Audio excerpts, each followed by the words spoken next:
रचनाओं संबंधी पाठ में जो तीसरे प्रकार की रचना दी गई है उसमें कह रहा है कि एक वृत्त के बाहर स्थित एक बिंदु से उस पर स्पर्श रेखा की रचना करना।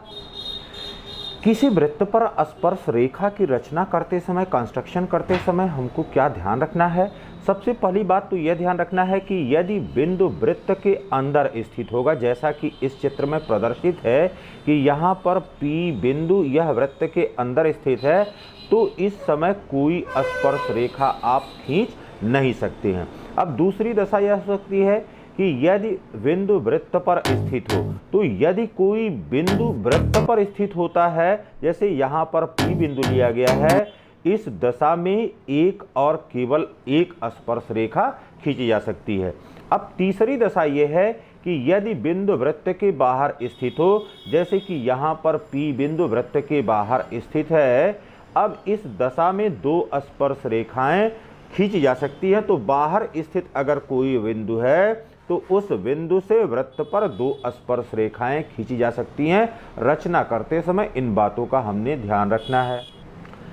वृत्त पर स्थित किसी बिंदु पर स्पर्श रेखा खींचते समय अब यह दो दशाएं हो सकती हैं। पहली दशा यह हो सकती है कि यदि वृत्त का केंद्र हमको ज्ञात हो, सेंटर नोन हो, और दूसरी दशा यह हो सकती है कि वृत्त का केंद्र हमारे लिए अज्ञात हो।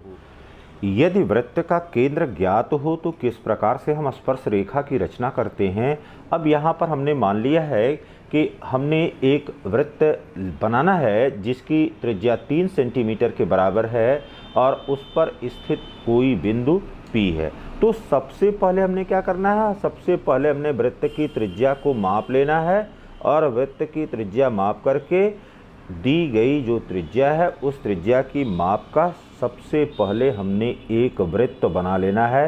3 सेंटीमीटर यहाँ पर वृत्त की त्रिज्या कह रहा है, इसलिए 3 सेंटीमीटर त्रिज्या का सबसे पहले हमने एक वृत्त खींच लेना है।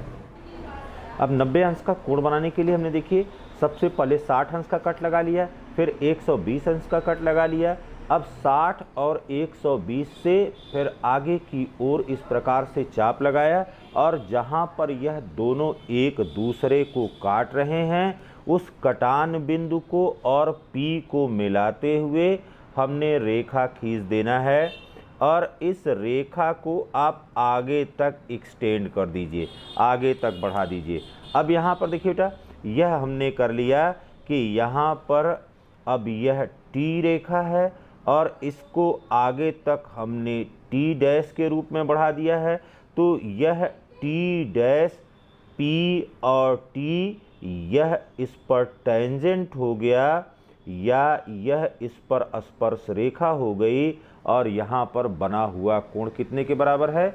यहाँ पर बना हुआ कोण 90 अंश के बराबर। अगली स्पर्श रेखा इस प्रकार की हो सकती है कि वृत्त पर स्थित किसी बिंदु से स्पर्श रेखा खींचना हो लेकिन हमको केंद्र ज्ञात न हो, या केंद्र का प्रयोग हमने नहीं करना है, केंद्र को नहीं लेना है, बिना केंद्र की उपयोग के हमको स्पर्श रेखा की रचना करना है।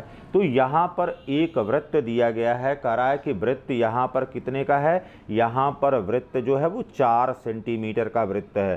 तो सबसे पहले माप करते हुए 4 सेंटीमीटर की दूरी आपने माप लेना है और 4 सेंटीमीटर की दूरी माप करके सबसे पहले एक वृत्त की रचना यहाँ पर कर लेना है और वृत्त की रचना 4 सेंटीमीटर के त्रिज्या की है, लेकिन केंद्र का उपयोग हमने नहीं करना है। यहाँ पर सबसे पहले 4 सेंटीमीटर त्रिज्या का हमने वृत्त खींच लिया। अब वृत्त पर कोई बिंदु जो है P दिया गया है। अब P बिंदु से आप कोई भी कार्ड या कोई भी जीवा जो है वह PQ खींच लीजिए। यहाँ से जैसे भी आपको इच्छा हो उस हिसाब से।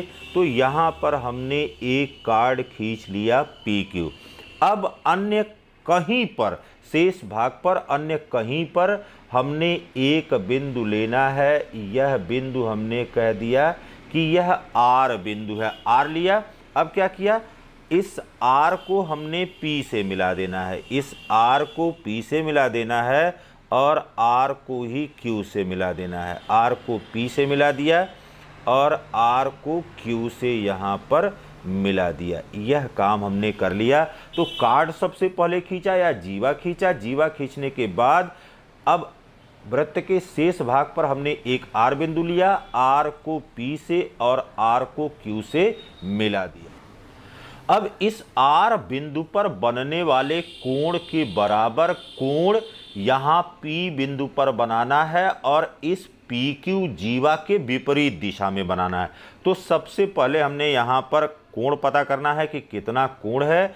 उसके लिए अब यहाँ पर क्या करेंगे, सबसे पहले किसी भी त्रिज्या से हमने यहाँ पर एक चाप लगा लेना है। किसी भी त्रिज्या से यहाँ पर एक हमने चाप लगा लिया और उसी प्रकार से अब यहाँ पर P बिंदु पर कार्ड PQ जो हमने खींचा हुआ है इसके विपरीत दिशा में यह काम कर लिया।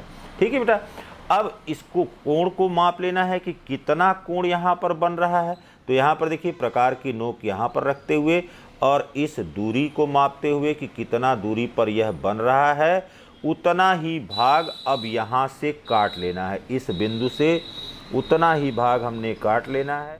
तो अब ये देखिए यहाँ पर बनने वाले कोण के बराबर यहाँ पर हमने एक कोण बना लिया। इसका मतलब है कि कोण PRQ के बराबर यहाँ पर एक कोण हमने बनाया।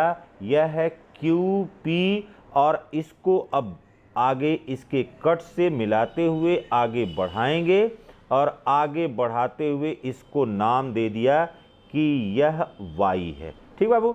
अब यह जो PY रेखा इस प्रकार से हमको प्राप्त हुई, इस PY रेखा को पीछे की ओर इस तरह से विस्तारित कर देंगे और यह रेखा हो गई XPY। अब यह जो XPY बना, यही स्पर्श रेखा हमको प्राप्त हो गई। तो यहाँ पर केंद्र का किसी भी प्रकार से उपयोग नहीं किया गया।